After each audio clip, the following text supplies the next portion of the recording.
He kicked her and put handcuffs on her right in the grocery store, thinking the badge would cover everything. He didn't know who she was or who was watching from the side. One mistake, one strike, and his usual scheme collapsed. Watch till the end, subscribe, and comment where you're watching from. The automatic doors slid apart with a soft, mechanical sigh, letting in a rush of warm air mixed with the familiar scent of bread, detergent, and something faintly sweet that always seemed to hover near grocery store entrances. It was the kind of place people came without thinking, without preparing for anything other than forgetting an item and having to double back down an aisle. For her, this visit was no different. She stepped inside with the quiet confidence of someone who had long learned to move through the world on her own terms, unhurried, attentive, and grounded in routine. She was no longer young enough to feel watched everywhere she went, and not old enough to carry the weight of habit like armor. Her life had settled into a balanced rhythm of responsibility and independence. She lived alone, paid her bills on time, chose her battles carefully, and rarely let herself be surprised by people. The grocery store was simply another errand, another box to check before the rest of the day unfolded. She took a basket from the stack near the entrance, feeling its familiar plastic handle pressed lightly into her palm, and tucked her phone into her bag without looking at it again. The store was busy but not chaotic. Carts rolled over the tiled floor with a dull rattle. Conversations blended into a low, constant murmur, and the distant beep of scanners at the registers marked time more reliably than any clock. A child laughed somewhere near the produce section, followed by a tired voice calling their name. An announcement crackled faintly over the loudspeaker, advertising a discount that no one would remember by the time they reached the aisle. She moved with purpose, following a mental list she had already memorized. Produce first, then dairy, then the long aisles that held everything else. Her steps were measured, her posture relaxed, her attention divided between shelves and the gentle flow of people around her. Nothing about the moment suggested danger or conflict. If anything, it felt reassuringly ordinary. It was in one of the central aisles lined with shelves stacked high with boxed and bottled goods that she first noticed him. At first, there was nothing remarkable about the sight. A police officer in uniform stood near the shelves, apparently browsing like any other customer. His presence did not alarm her. Police officers shopped here all the time, sometimes in uniform, sometimes not. It was part of the landscape of the city, as unremarkable as a delivery truck parked outside or a security guard leaning near the exit. She might have passed him without a second thought if not for the way he moved. There was a tension in his posture that did not match the casual setting. He did not linger over labels or compare prices. Instead, his eyes kept lifting, scanning the aisle, then dropping again, then lifting once more. His movements were economical, practiced, as though he were measuring the space around him rather than shopping within it. She slowed slightly, pretending to examine a shelf, her peripheral vision tracking him without making it obvious. He reached for an item placed higher than the others, something small but expensive, packaged in a way that suggested it was meant to be noticed. He took it down quickly, held it in his hand for barely a second, then shifted his body just enough to block the view from one end of the aisle. The motion was subtle, but not subtle enough. She saw his other hand move toward the front of his uniform, toward the area where a service bag hung partially concealed beneath his jacket. The item disappeared. For a brief moment, her mind resisted what her eyes had already accepted. It was a reflexive hesitation, the kind people experience when reality does not match expectation. He was a police officer. He was in uniform. People like him were supposed to prevent theft, not commit it. But the image replayed itself in her thoughts with uncomfortable clarity. The glance, the quick concealment, the unnatural stillness that followed, as though he were listening for a reaction. She looked up. Their eyes met. It lasted no more than a second, but in that second, everything changed. His expression shifted almost imperceptibly, from concentration to awareness, from calculation to recognition. He knew she had seen him. She knew that he knew. The aisle seemed to narrow around them, the shelves closing in just enough to make the air feel heavier. She did not react. She did not gasp or frown or shake her head. She simply turned her attention back to the shelf in front of her, picked up an item she did not need, and placed it in her basket as if nothing had happened. Years of living independently had taught her that the safest response to uncertainty was often restraint. She could report it. She could speak to a manager. She could confront him directly. All of those options flashed through her mind, but none of them felt urgent enough to act on immediately. Not yet. Instead, she moved on, pushing her basket slowly toward the next aisle. As she walked, she replayed the moment again, this time with intention. She noted where it had happened, which shelf, which side of the aisle. She remembered the shape of the item and the way his hand had moved. She glanced up briefly and saw him still standing there, his head slightly lowered now, as though studying something else, though his body remained unnaturally still. She felt it then, a subtle tightening in her chest, not fear but awareness, the sense that a line had been crossed, even if no one else had noticed it yet. She told herself she would finish her shopping. She would not make a scene. She would remain calm and observant. If necessary, she would speak to someone quietly before leaving. That was the rational course of action. That was what any reasonable person would do. What she did not know was that the man in uniform was no longer shopping at all. From the moment their eyes met, his attention had shifted entirely. The item hidden beneath his jacket weighed more heavily now, not because of its cost, but because of what it represented. He had made a mistake. Not the theft itself, which he had done before, carefully, selectively, always in places where he felt untouchable. The mistake was letting himself be seen. He did not look at her again immediately. Instead, he adjusted his jacket, shifted the strap of his service bag, and forced his breathing to slow. Panic was useless. He needed control. He watched her reflection in the glossy surface of the freezer doors at the end of the aisle as she walked away. She did not hurry. She did not look back. That worried him more than anger would have. He followed at a distance, not close enough to draw attention, but not far enough to lose sight of her.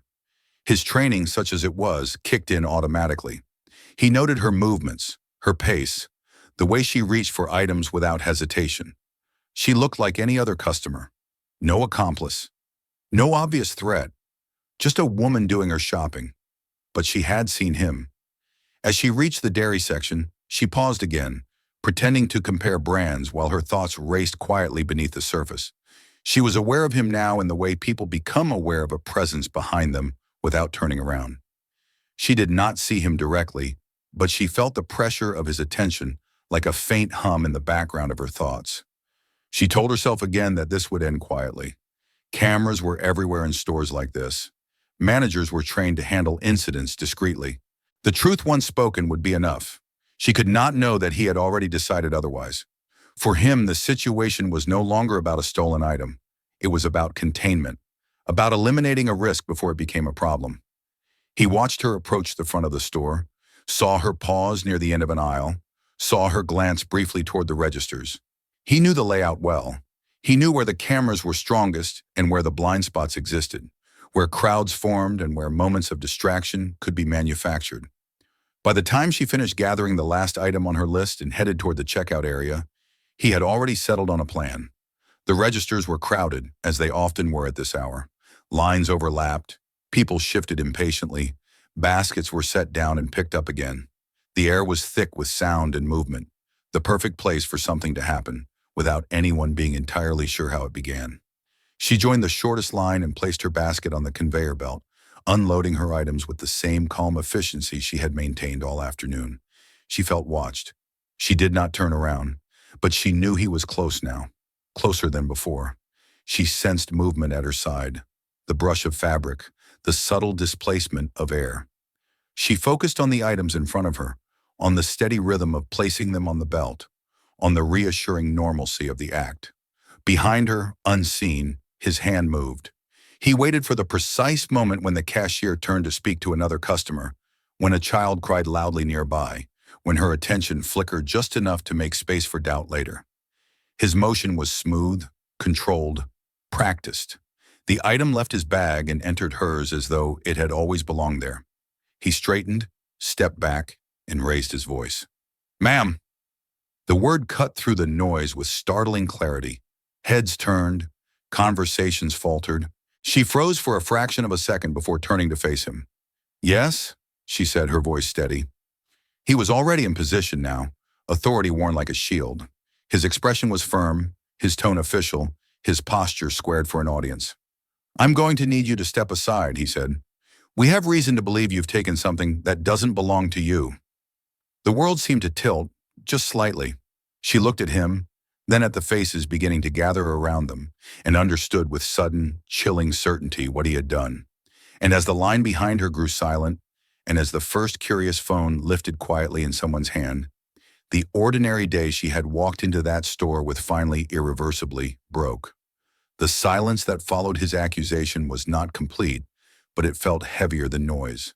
It pressed in from all sides, bending the ordinary sounds of the store into something tense and unfamiliar. The beeping scanners paused. A cartwheel squeaked somewhere behind them and then stopped. Even the cashier seemed to hesitate, her hands hovering over the conveyor belt as though unsure whether to continue or step back. She looked at him steadily, her expression controlled, though her pulse had quickened in a way she could not entirely hide from herself. The words he had chosen were deliberate, shaped to sound procedural, final, already justified. Reason to believe, taken something, belongs to you. Each phrase carried weight, not because it was true, but because people were conditioned to accept it when it came from a uniform. "I didn't take anything," she said calmly. "If there's a concern, we can check the cameras." Her voice did not rise. She did not argue. She did not accuse him in return. She knew instinctively that emotion would only feed the narrative he was trying to build. Around them, faces shifted. Some people leaned closer, curiosity overriding discomfort. Others took a step back, unwilling to be part of whatever was unfolding. He gave a small, almost imperceptible smile, the kind that never reached the eyes. "That won't be necessary right now," he said. "This will be quick if you cooperate." He gestured toward her bag.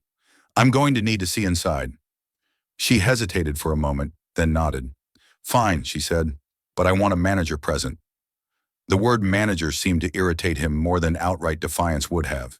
His jaw tightened slightly, and for the first time, there was a flicker of something like impatience beneath his controlled exterior. He did not call for a manager. Instead, he took a half step closer, invading her personal space under the pretense of procedure. "Ma'am," he said louder now, projecting his voice so it carried beyond their immediate circle. "Please don't make this more difficult than it needs to be." The people around them shifted again. Someone murmured something under their breath. A man in line behind her frowned, uncertain. The cashier glanced toward the security desk, then back at the officer, clearly torn between protocol and instinct. She opened her bag herself and held it out, keeping her hands visible. "Go ahead," she said. He did not take the bag immediately. Instead, he reached in slowly, deliberately, as though savoring the moment. His fingers brushed past items she recognized, ordinary things she had just placed there minutes before. Then his hand closed around the object he had planted. He pulled it out and held it up. There was a collective intake of breath. A ripple of reaction passed through the small crowd that had formed, subtle but unmistakable. To anyone watching, the story now seemed obvious. The stolen item in the hand of a police officer, the open bag of a suspect. The conclusion wrote itself. She stared at the item, then back at him, her expression unchanged, though something hard had settled behind her eyes. "That isn't mine," she said. "You know that." He shook his head slowly, a gesture designed for the audience more than for her. "It was in your bag," he said. "That's all that matters." "It matters how it got there," she replied. "Check the cameras." He ignored the request. Instead, he turned slightly, angling his body so more people could see what he held. "This is exactly why we have to stay vigilant," he said, addressing no one in particular and everyone at once. "People think they won't get caught." Her stomach tightened, not with fear, but with a sudden, sharp clarity. This was not a misunderstanding. It was not a mistake. It was a performance. She took a step back, creating a small distance between them. "I'm asking again," she said. "Call a manager. Let's do this properly." The word properly seemed to strike something raw in him. His expression hardened, and the last trace of feigned patience disappeared. "You don't get to dictate how this goes," he said. "Right now you're being detained." The word detain landed heavily. It shifted the dynamic instantly. What had been a dispute became an assertion of power. He reached for her arm, not violently at first, but firmly enough to make his intention clear. She reacted instinctively, pulling her arm back. It was a reflex, not resistance, but he seized on it immediately. "Don't resist," he said sharply, his voice rising. "Do not resist." "I'm not resisting," she said, her heart pounding now. "You're not following procedure." That was all he needed. He tightened his grip, turning her wrist slightly, just enough to make it uncomfortable. "Stop," he said loudly. "Stop pulling away." People were definitely filming now. She saw a phone lifted openly near the end of the register line. Another, more discreet, angled upward from behind a cart. Some people looked shocked. Others looked uncomfortable, their gazes darting away as though afraid they might be called upon to choose a side. The security guard finally approached, his steps hesitant. "Officer," he began, "maybe we should get the manager." "Step back," the officer snapped without looking at him. "This is police business." The guard froze, hands half raised, then lowered them slowly. He took a step back, his face flushing with something that looked like shame. She felt the pressure increase as the officer shifted his grip, pulling her closer. Her balance faltered for a moment, and she had to steady herself against the edge of the counter. The physical contact was no longer just a tactic. It was a statement. "Hands behind your back," he ordered. She did not comply immediately, not out of defiance, but because her mind was racing, searching for the least dangerous path forward. "I haven't done anything," she said. "There's no reason for this." "You had stolen property," he replied, "and you're refusing to cooperate." "That's not true," she said. "I asked for cameras. I asked for a manager." "Enough," he said, his voice cutting through hers. He twisted her arm just enough to force a reaction, a sharp intake of breath she could not suppress. "There," he said, almost triumphantly. "Resisting." Anger flared in her chest, hot and sudden, but she swallowed it down. She knew better than to let it show. She forced herself to breathe, to loosen her muscles, to reduce any movement that could be used against her. Slowly, deliberately, she brought her other hand behind her back. He took advantage of the moment, snapping one cuff around her wrist with practiced ease. The sound was sharp, final. The second cuff followed quickly. The crowd reacted audibly now. Someone gasped. Someone else swore under their breath. The cashier covered her mouth with her hand. The phones remained raised, steady, recording everything. As he pulled her away from the register, guiding her toward the front of the store, she felt a strange duality settle over her. Part of her was acutely aware of every sensation, the cold metal of the cuffs, the roughness of his grip, the way the floor seemed to tilt beneath her feet. Another part of her was strangely calm, cataloging details even now. The position of the cameras, the faces in the crowd, the time on the screen above the register. He was not done yet. Near the exit, he stopped abruptly, turning her so she faced the store. "Let this be a lesson," he said loudly. "This is what happens when you think you're smarter than the law." She lifted her head and met his gaze, her expression steady despite everything. "You made a mistake," she said quietly, "and you know it." For a split second, something flickered in his eyes. Not doubt, but something closer to fear. It vanished almost immediately, replaced by cold resolve. "Take her to the back," he said to no one in particular. The security guard hesitated again, then nodded reluctantly. As they moved her away, the murmurs grew louder, the phones more numerous. Somewhere behind them, a man lowered his phone briefly to check what he had captured, his brow furrowing as he replayed a moment that did not sit right. The officer did not notice. His focus was forward, fixed on closing the situation before it could unravel further. He believed he still had control. He believed the uniform would protect him, that authority would silence doubt, that the story he had constructed would hold. He did not know that the moment he had chosen to act, to plant evidence instead of walking away, had already set something irreversible in motion. As the doors to the back area closed behind them, shutting out the noise of the store, the weight of his wrong decision finally settled into place, even if he could not yet feel it. The door to the back corridor closed with a dull thud that seemed to swallow the noise of the store whole. The constant murmur of voices, the beeping of scanners, the rolling of carts, all of it vanished at once, replaced by a narrower world of pale walls, humming lights, and the faint smell of cleaning solution. The sudden quiet made the moment feel heavier, more intimate, as though what was happening now belonged to shadows rather than public view. She stood with her hands cuffed behind her back, her shoulders tense but her spine straight, the metal bit slightly into her wrists, not enough to draw blood, but enough to remind her with every movement that she was no longer in control of her own body. The officer guided her forward with a firm hand at her elbow, not pushing hard enough to look violent, but not gently enough to be mistaken for courtesy. Each step felt deliberate, measured, as though he were marking territory. "Where are you taking her?" the security guard asked quietly, keeping a careful distance. "To a place where she won't cause a scene," the officer replied without turning around. "I'll handle this." The guard hesitated, then nodded. His footsteps slowed, then stopped altogether. She felt the moment he chose not to follow, the way his presence receded like a door closing somewhere behind her. The corridor led to a small room near the back of the store, windowless and sparsely furnished, with a metal table bolted to the floor and two chairs facing each other. The officer stopped just inside the doorway, turned her sharply and guided her to one of the chairs. "Sit," he said. She lowered herself carefully, keeping her balance despite the awkward angle of the cuffs. The chair was cold, the metal unforgiving beneath her thighs. She looked up at him as he stepped back, his silhouette framed by the doorway for a moment before he reached up and closed it. The click of the latch echoed in the small space. "This could have gone a lot easier," he said, resting his hands on his belt. "All you had to do was cooperate." "I did cooperate," she replied evenly. "I asked for a manager. I asked for the cameras. That's cooperation." He scoffed softly, shaking his head. "You think you get to make demands after stealing?"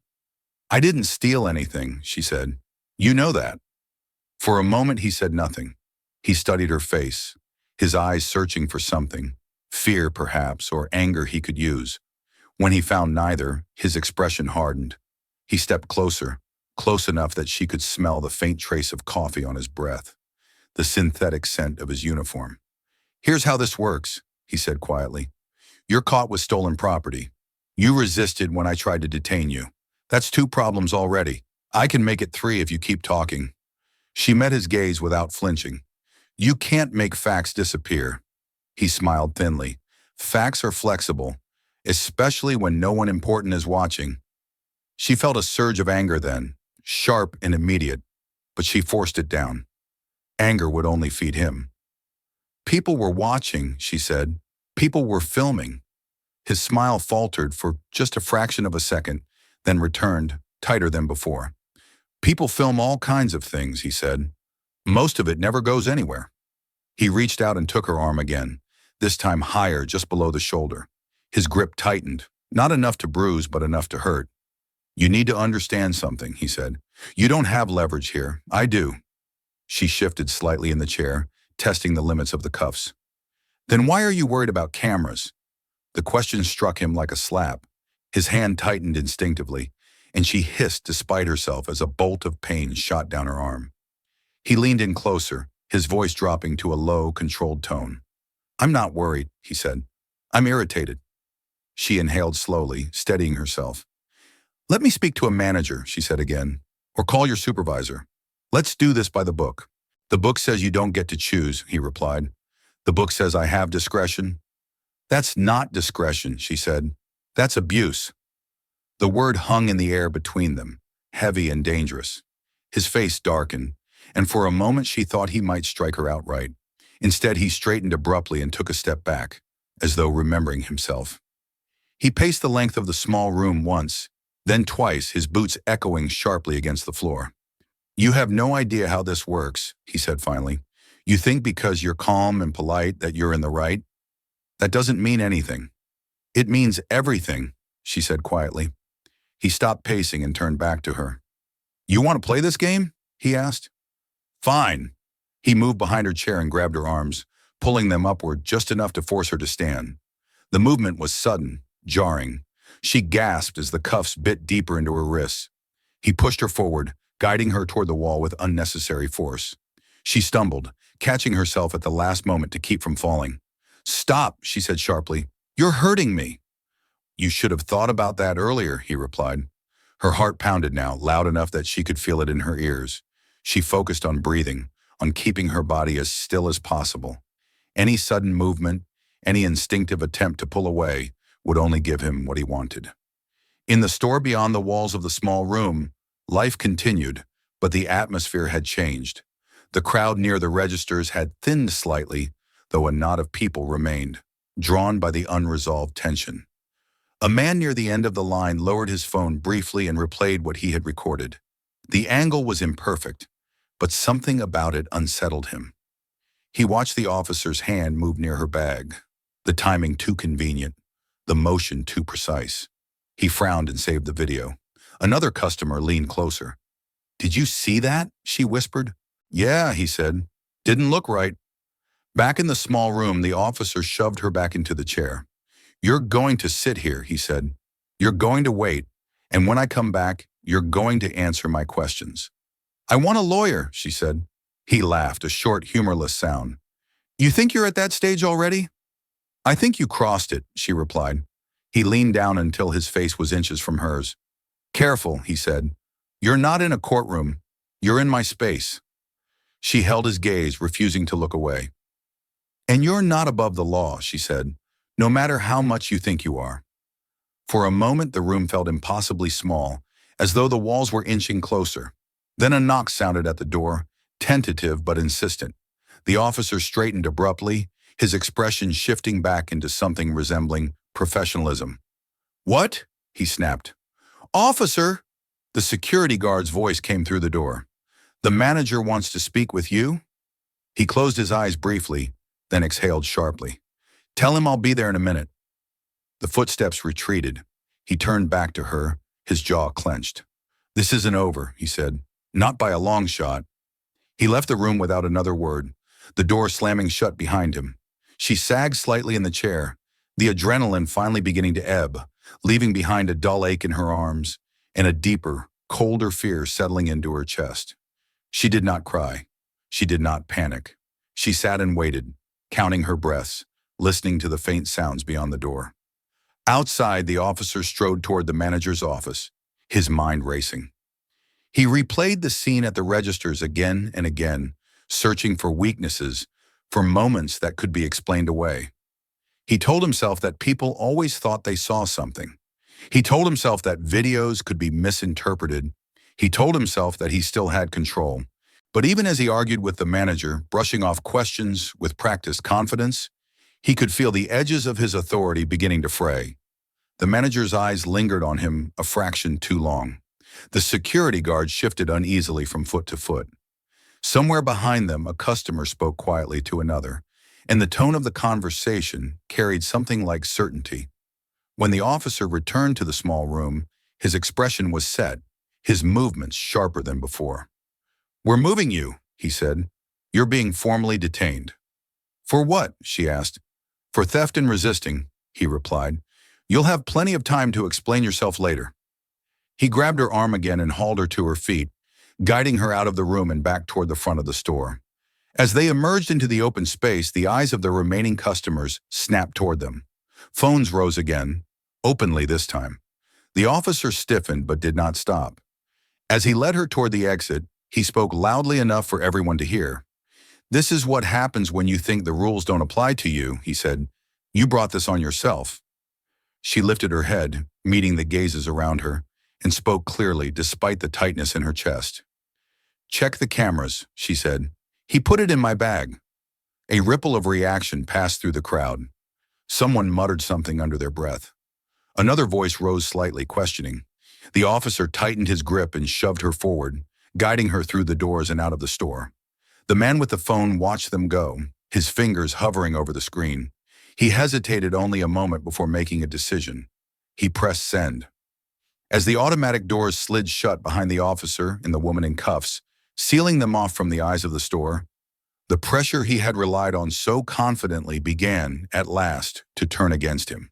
The automatic doors slid shut behind them, sealing the woman and the officer into a different kind of silence, one shaped by the open air and the dull throb of distant traffic.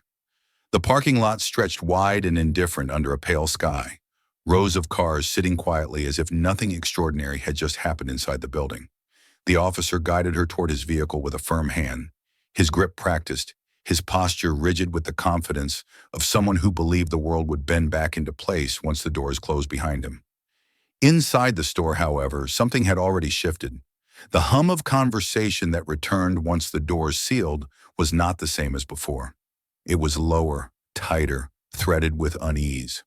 People glanced at one another in small, uncertain exchanges, their eyes asking questions, their mouths hesitated to form. The registers resumed their beeping, carts rolled again, but the rhythm had changed. The incident lingered in the air like a disturbance that refused to settle. Near the end of the register line, the man who had lowered his phone earlier stood very still. His name did not matter. He was not remarkable in any outward way, not someone who imagined himself as a hero or a witness to history. He was here because he needed groceries, because his refrigerator was empty, and his day had been ordinary until it wasn't. Yet now his phone felt heavier in his hand, as though it carried more than a few minutes of video. He replayed the clip again, slower this time. He watched the officer's shoulder shift, the angle of his arm, the brief moment when the woman's attention was elsewhere. He watched the item slip from one space to another with a smoothness that did not belong to chance. He watched the officer straighten and turn, already wearing authority like a shield. Something in his chest tightened. He was not naive. He understood that videos could deceive, that angles could lie, that context mattered. But this did not feel like deception. It felt like intention. The timing was too precise, the movement too deliberate. He scrubbed a hand over his face and looked around. Other customers were watching him now, some openly, some out of the corners of their eyes. A woman a few feet away met his gaze and lifted her eyebrows slightly, a silent question. "Did you get that?" she whispered. He hesitated, then nodded once. "I think so." Her mouth pressed into a thin line. "Good," she said quietly, because that didn't look right. Across the store, the cashier, who had frozen earlier, was still shaken. Her hands moved automatically now, scanning items, taking payments, but her eyes kept drifting toward the entrance. She replayed the scene in her mind, the raised voice, the sudden escalation, the way the woman had stood there insisting on cameras while the officer brushed the idea aside. She had worked here long enough to know that when someone refused cameras, it was rarely because the cameras favored them. She leaned toward the security guard, who stood a few steps away, pretending to study his phone. "Did you see where it happened?" she asked under her breath. He nodded grimly. "Aisle 7, near the end, and the registers." "There are cameras there," she said.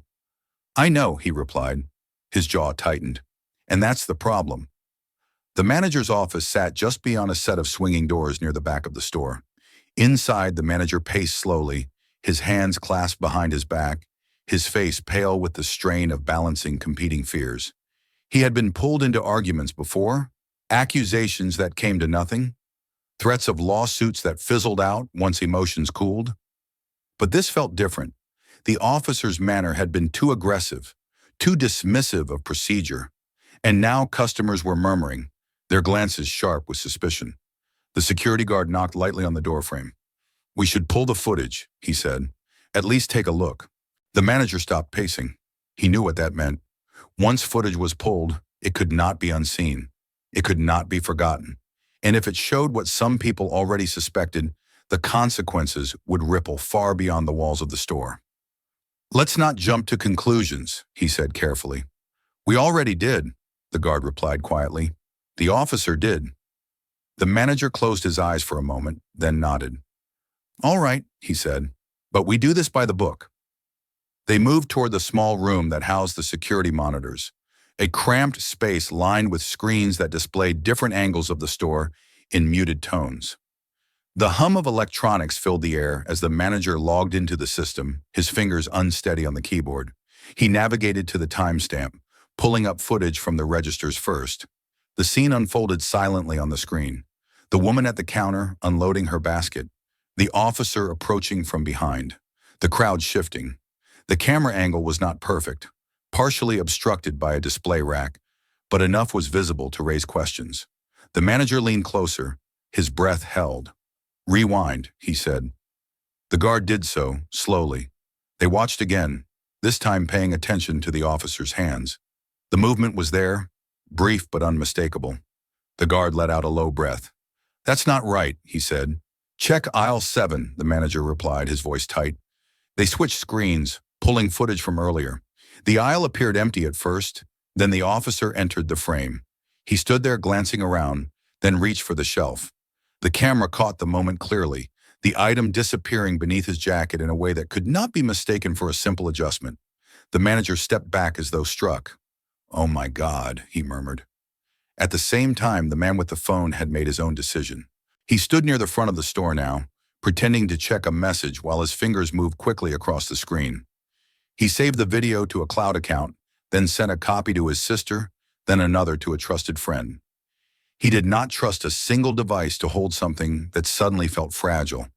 Only when he was satisfied did he allow himself to exhale. "What are you going to do with it?" the woman from earlier asked softly, having drifted closer. "I don't know yet," he admitted, "but I'm not deleting it." "Good," she said, "because someone needs to see it." Outside, the officer pushed the woman into the back seat of his vehicle and slammed the door shut. The sound echoed sharply across the parking lot. He circled to the driver's side, his movements stiff, his thoughts racing. He told himself the crowd inside would disperse, that people always lost interest once the spectacle ended. He told himself that managers protected themselves first, that footage could be buried in procedures and delays, but the doubt had begun to gnaw at him. He started the engine, gripping the steering wheel harder than necessary. In the rearview mirror, he saw her watching him, her expression composed despite the cuffs. Despite everything. It unsettled him more than pleading would have. He preferred fear. He could manage fear. Inside the store, word was spreading quietly, not through shouting or confrontation, but through looks and whispers. A customer approached the service desk, her voice low but firm. "I want to speak to the manager," she said, "about what just happened." Another joined her, then another. The manager returned to the front of the store with a weight pressing down on his chest that had not been there an hour earlier. He raised his hand slightly, signaling for calm. "I understand some of you have concern," he said. "We are reviewing the situation." "Reviewing?" someone scoffed. "We saw it." "We're handling it," he replied. "Please give us time." The security guard stood behind him, silent but resolute. He had already made up his mind. If the footage showed what it appeared to show, he would not lie for anyone. Not for a badge, not for convenience. As the officer's vehicle rolled out of the parking lot, a notification buzzed softly on a phone near the registers. The man glanced down at his screen and felt his stomach drop. Someone had already shared the video. He did not know who had uploaded it first, only that it was there now, stripped of commentary, raw and unfiltered. The clip ended just as the officer raised his voice just before the cuffs came out. The comments were already appearing, fast and sharp, questions stacking on top of one another. Inside the security room, the manager stared at the footage again, as though hoping it would change. It did not. The truth remained stubbornly intact, frame after frame. "We need to report this," the guard said quietly. The manager nodded, his earlier hesitation replaced by a grim resolve. "Yes," he said, "we do." In the back seat of the patrol car, the woman closed her eyes briefly, steadying her breathing. She did not know what was happening inside the store now. She did not know who had seen or what they had decided to do. But she had a sense, deep and unshakable, that something was shifting beyond her reach. The officer glanced at the dashboard clock, then at the road ahead. He felt the familiar weight of authority pressing down on him, but beneath it, something new had taken root. A tightness, a sense of being watched not by a crowd, but by something larger and less forgiving. As the store receded in the distance, the consequences he had tried so hard to contain began, quietly and inexorably, to gather behind him. The patrol car moved through traffic with no siren, no lights, just another vehicle threading its way through the afternoon streets. The officer kept his eyes forward, jaw set, hands fixed on the wheel as if gripping it tightly enough could force the world back into order. In the back seat, she sat upright despite the awkward pull of the cuffs, her gaze steady, following the passing buildings without really seeing them. Every movement of the car sent a dull ache through her wrists, but she welcomed the pain. It kept her present, focused, anchored in reality. She thought about the store, about the faces that had turned toward her, about the phones raised, openly now, no longer pretending.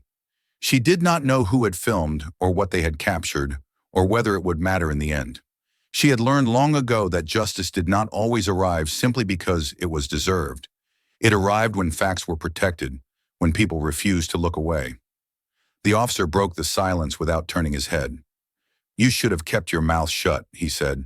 "This could have been over already." She did not answer. She knew better now than to engage him. Words had no power here, not with him.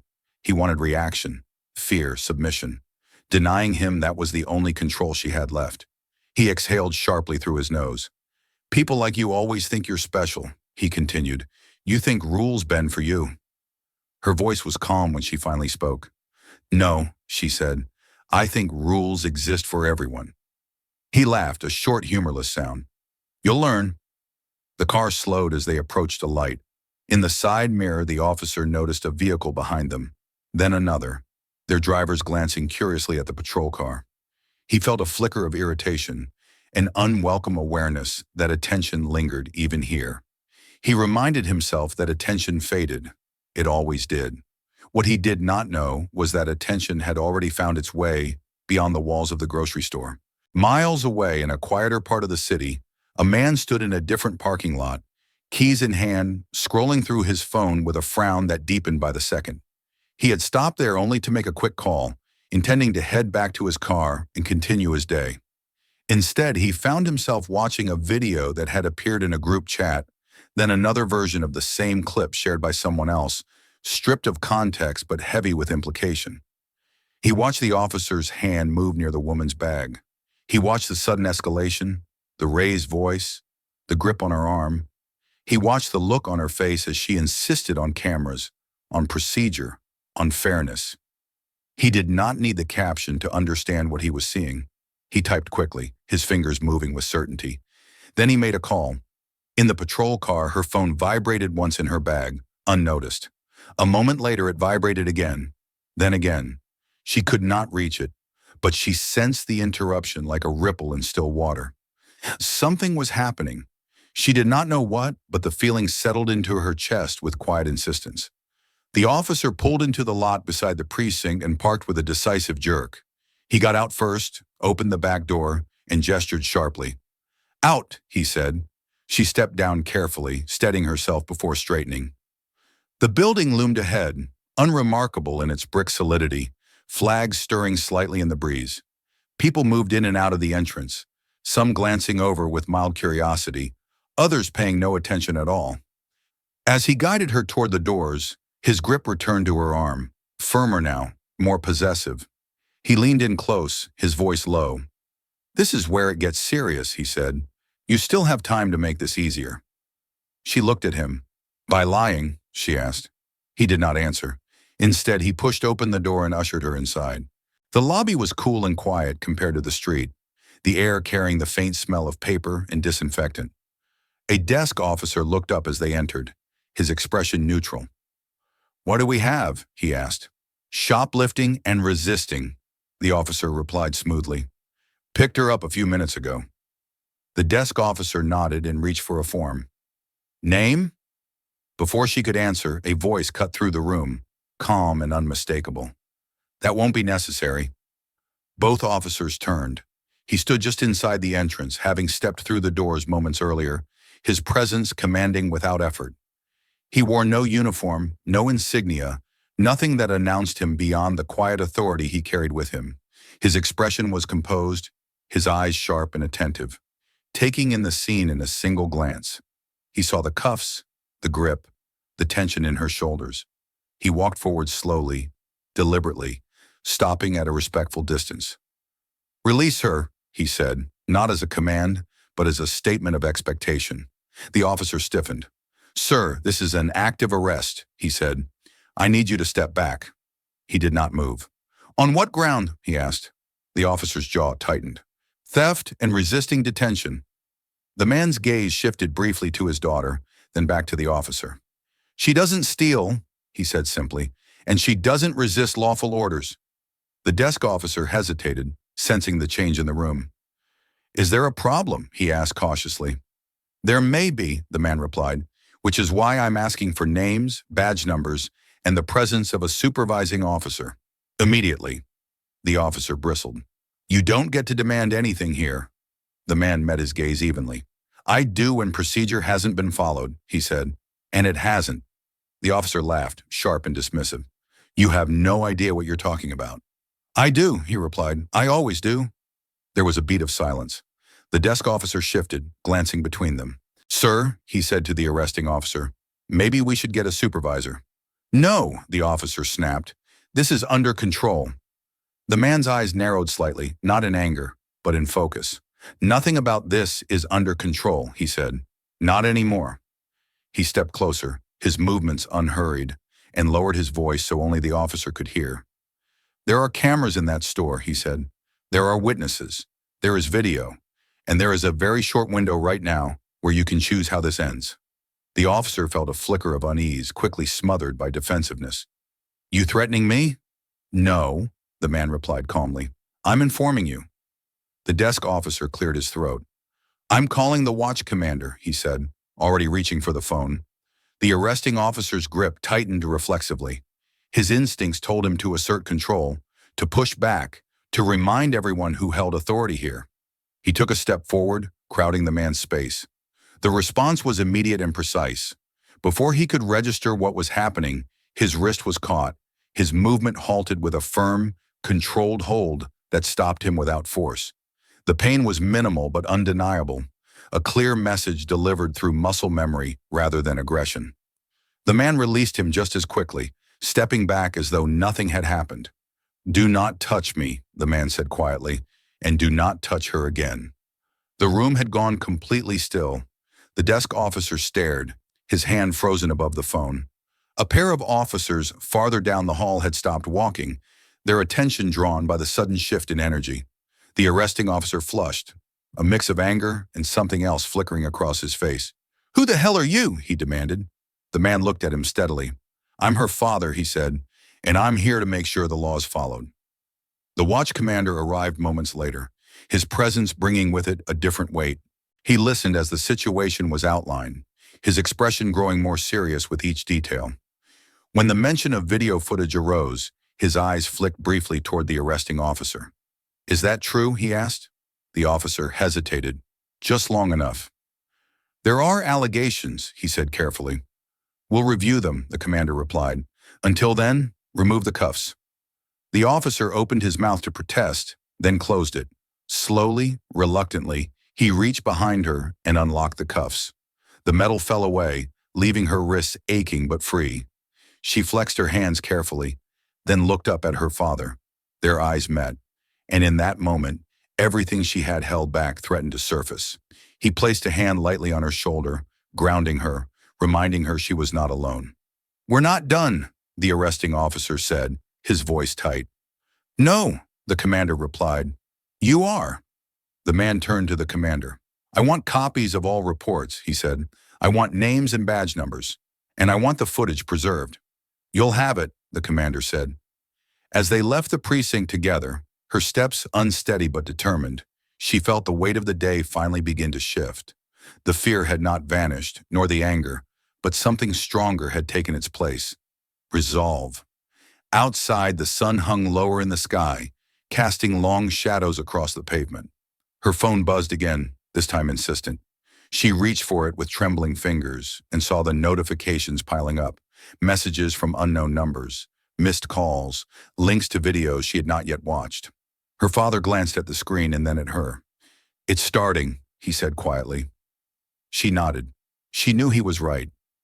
Behind them, inside the building, the officer stood alone in the lobby, watching them go.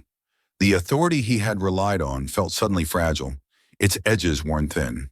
He sensed with a growing certainty he could no longer ignore that the story he had tried to control had escaped him, and somewhere beyond the walls of the precinct, the truth was already finding its voice. The doors of the precinct closed behind them with a muted sound that felt final, as though a boundary had been crossed that could not be stepped back over. Outside, the air seemed different, lighter and sharper, carrying with it the low noise of the city preparing for evening. Cars passed. People moved along sidewalks, unaware that inside the building behind them, a fragile balance of authority had just begun to crack.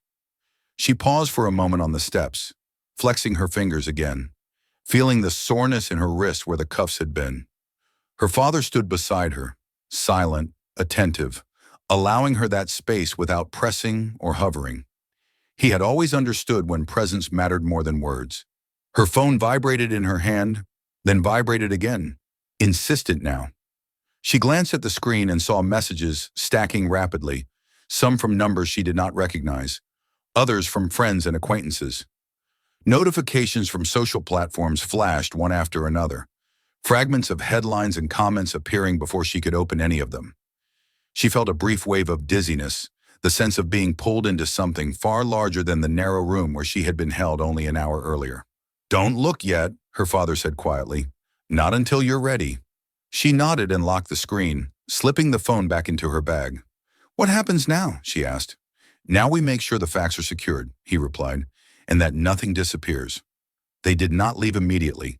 Instead, they stepped back inside at the commander's request, this time through a different corridor, one that led to a conference room rather than an interrogation space. The contrast was subtle but meaningful.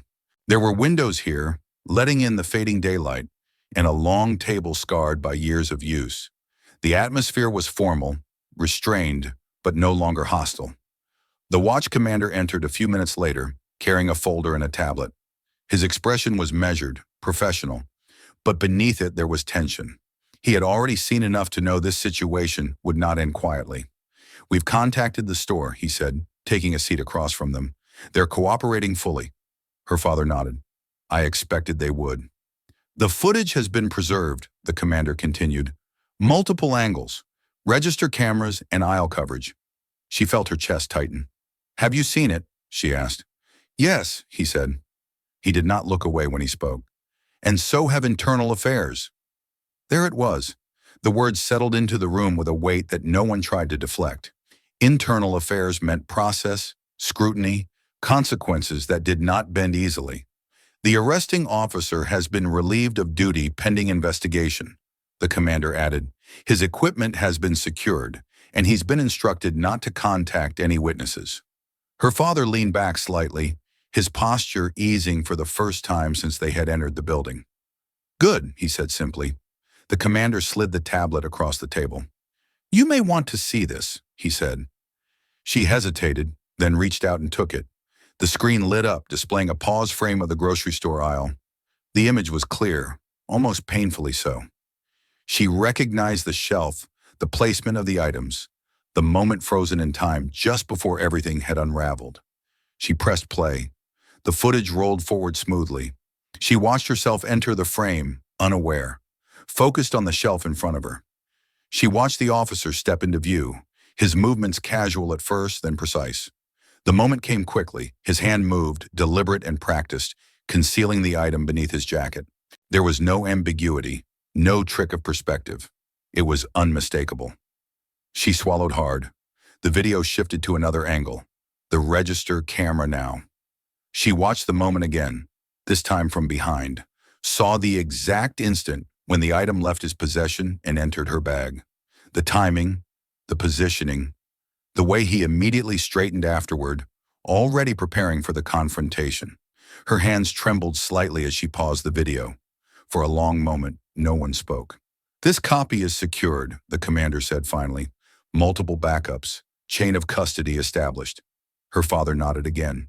"That matters." "It does," the commander agreed, "especially now." Outside the room, the precinct had begun to feel the ripple effects.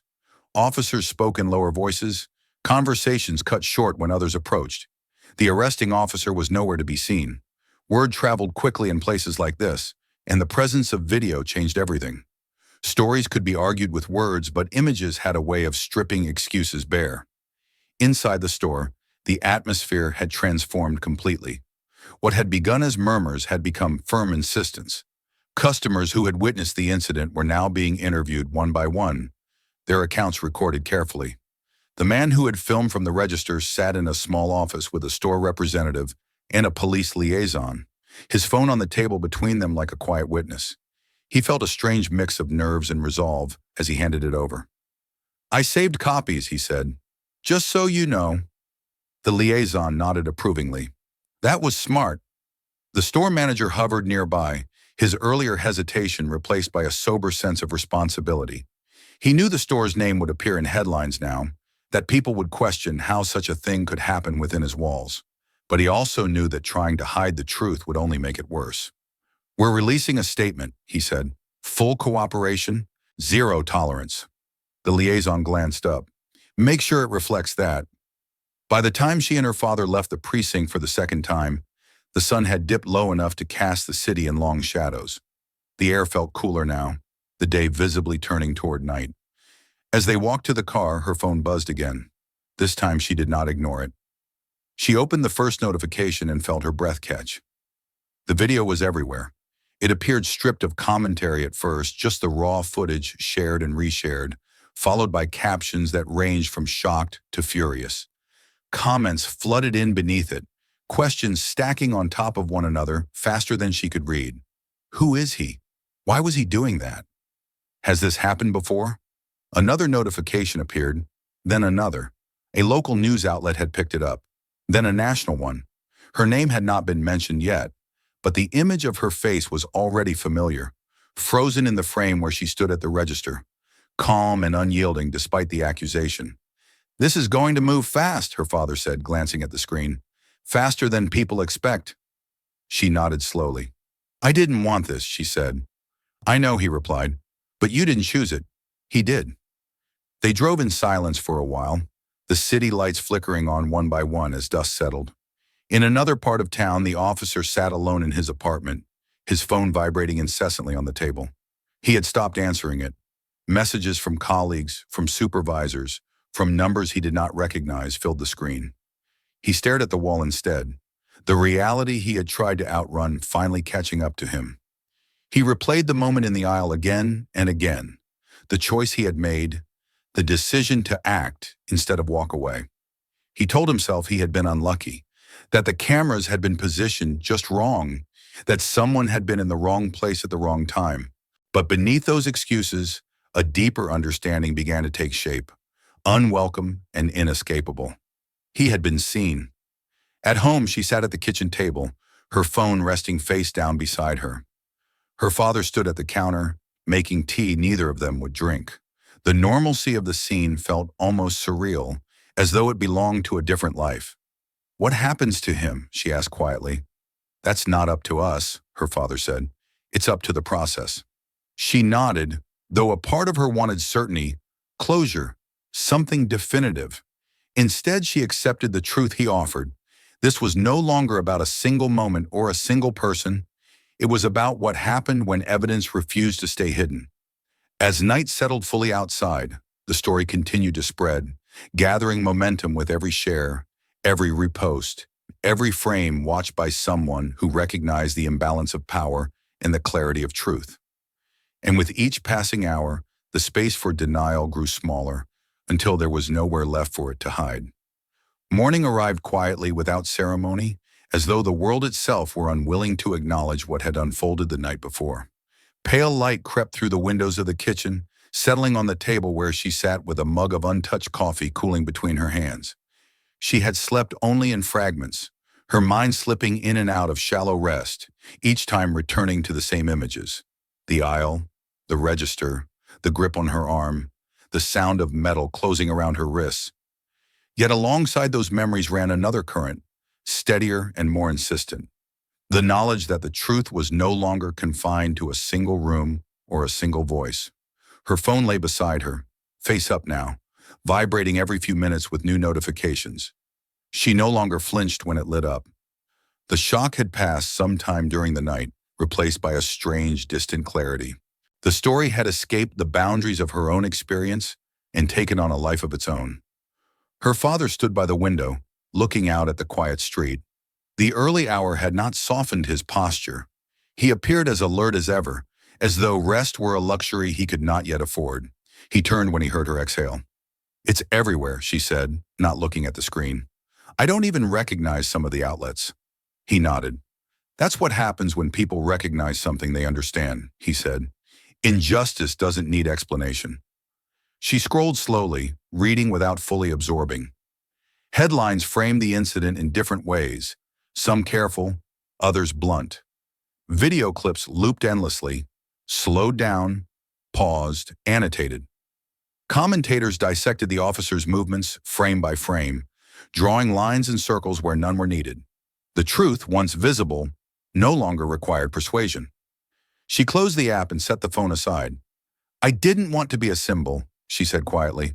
"You aren't," her father replied. "You're a person. What happened to you just reminded others of something they already knew." Across the city, in a stark apartment stripped of warmth, the officer sat on the edge of his bed, his phone finally silent. He had turned it face down hours earlier, unable to bear the constant vibration of messages that ranged from disbelief to condemnation. The uniform hung in his closet, untouched, its presence now feeling accusatory rather than reassuring. He had been formally notified just after midnight. Suspension without pay, mandatory surrender of credentials, an internal investigation already underway. The words had sounded unreal when read aloud, as though they belonged to someone else's life. He had spent the rest of the night pacing, replaying the same rationalizations until they collapsed under their own weight. He told himself he had been careful. He told himself he had done this before without consequence. He told himself that one mistake should not define him, but each excuse dissolved as quickly as it formed, eroded by the unyielding clarity of the footage that now belonged to everyone. At the precinct, the mood had shifted palpably. Conversations were shorter, more cautious. Officers who had once greeted one another with easy familiarity now weighed their words. The investigation moved forward with procedural precision, interviews scheduled, reports collected, timelines reconstructed. The presence of video removed the usual ambiguity, narrowing the path until only one direction remained. The watch commander stood before a small group of officers, his tone measured. "This department will cooperate fully," he said. "There will be no interference, no retaliation, and no exceptions." No one argued. Later that day, she and her father returned to the grocery store. Not to relive what had happened, but to retrieve the few items she had left behind. The building looked the same as it always had, its glass doors reflecting the sky, its parking lot dotted with familiar cars. Yet the air inside felt altered, as though the walls themselves had absorbed the memory of raised voices and hurried footsteps. The manager met them near the entrance, his expression solemn. "I wanted to apologize," he said, "for what happened here." She nodded. "Thank you," she said. The words felt sufficient. More than that would have been unnecessary. A few customers recognized her, their glances brief but respectful. No one approached. No one whispered. The spectacle had passed, leaving behind a quieter understanding. She moved through the aisles with her father beside her, her steps measured, her posture steady. The store had not become a place of fear. It had become a place where something had been exposed. Outside, as they loaded the bags into the car, her phone buzzed again. This time it was a message from the man who had filmed the original video. She did not know him personally, but his words were simple and unadorned. "I'm glad I didn't delete it," he had written. She stared at the message for a long moment, then typed a brief reply. "So am I." The days that followed unfolded with relentless momentum. The officer's name was released publicly. Past complaints surfaced, not all substantiated, but enough to suggest a pattern that had gone unchallenged for too long. Community meetings were scheduled. Statements were issued. Promises were made. Some were sincere. Others were performative. She learned quickly to tell the difference. She was asked to speak, to appear, to lend her voice to panels and discussions. She declined most of the invitations. She understood the importance of conversation, but she also understood her own limits. Her story did not belong to everyone, no matter how many people wanted to hear it. Her father supported every decision without question. When she chose silence, he stood with her in it. When she chose to speak, he stood nearby, unobtrusive but present. Their conversations were unremarkable, filled with ordinary things, meals, errands, the rhythm of daily life slowly reasserting itself. Yet beneath it all ran a shared understanding that something fundamental had shifted. One evening, as the sun dipped low and painted the sky in muted colors, she stood on the porch of her home and watched the streets settle into quiet. Children rode bicycles in lazy circles. A neighbor walked a dog. The world continued, indifferent and resilient. Her phone buzzed once more, this time with a news alert announcing that formal charges had been filed. She read it, then turned the screen off. The satisfaction she might have expected did not arrive. Instead, there was a sense of gravity, of finality tempered by the knowledge that accountability was not the same as repair. Her father joined her on the porch, leaning against the railing. "It's over," he said. She considered the word. "It's done," she replied. "But it doesn't feel finished." He smiled faintly. "It rarely does." They stood together in silence, watching the last light fade. She thought of the cameras in the store, the hands that had lifted phones instead of looking away, the quiet courage of people who had chosen to preserve a moment rather than erase it.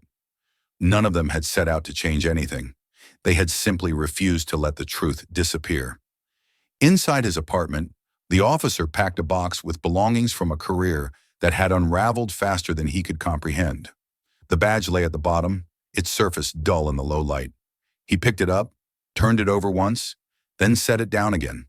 For the first time, there was no justification left to cling to, only the weight of consequence. In the weeks that followed, the story faded from headlines, replaced by newer outrages, newer debates, but its impact lingered in quieter ways. Procedures were reviewed, cameras were cited more often, witnesses felt less alone. The memory of what had happened in an ordinary grocery store became part of a larger, ongoing reckoning. She returned to her life gradually, reclaiming routines with deliberate care. The grocery store became just a store again. The street became just a street, yet something within her had been altered, not diminished, but sharpened. She carried with her the knowledge that truth could be fragile, but when held by enough hands, it became unbreakable. One night, as she prepared for sleep, she paused by the window and looked out at the darkened city. Somewhere out there, someone was watching a video for the first time, recognizing themselves in the moment it captured. Somewhere else, someone was deciding whether to press record or look away. She hoped they would choose to record. Then she turned off the light, carrying with her not the memory of humiliation or fear, but the quiet certainty that the law, when confronted by truth and witnessed by ordinary people, could still be made to answer for itself. If this story shocked you, hit subscribe so you don't miss the next one. Watch our other videos for more real stories like this, and share this video so more people can see the truth.